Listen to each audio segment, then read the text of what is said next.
আচ্ছা, আমার প্রিয় নবীজি আপনাকে এরকম হাত ধরে ট্রেনে জান্নাতের মধ্যে নিয়ে যাচ্ছে, সে সময়টা আপনার কেমন লাগবে? অবশ্যই নিয়ে যাবে। আপনার জন্য তো 63 সাল জিন্দেগি আমার রসুল উম্মতি উম্মতি বলে কান্না করেছে। সে কঠিন হাসরের ময়দানে গিয়েও সবাই বলবে ইয়া নফসি নফসি, আমার নবী বলবে ইয়া উম্মতি উম্মতি, আপনার জন্য কান্না করবে। অবশ্যই কি করবেন? সে নবী যদি আপনাকে হাত টেনে যদি জান্নাতে নিয়ে যায়, সেই আমলটা কি? অবশ্যই আমলটা শুনুন। আমলটা হচ্ছে হাদিস।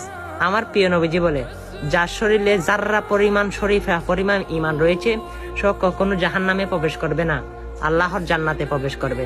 অবশ্যই সেটা কি করতে হবে? এই হাদিসটা সকল মানুষের কাছে জানিয়ে দিতে হবে, শেয়ার করে দিতে হবে। আর আপনার তো আমার মনে হয় জান্নাতের প্রয়োজন নাই। যার যার জান্নাতের প্রয়োজন নাই, সেই ভিডিওটা শেয়ার করার দরকার নাই। কারণ আপনার ভিডিওটা অন্য না দেখুক আর আপনি সোয়াব কামাই না করুন। সেটা আপনি যদি চান তাহলে ভিডিওটা এড়িয়ে যান। যদি আপনি সোয়াব চান তাহলে ভিডিওটা শেয়ার করে যান। আমিন।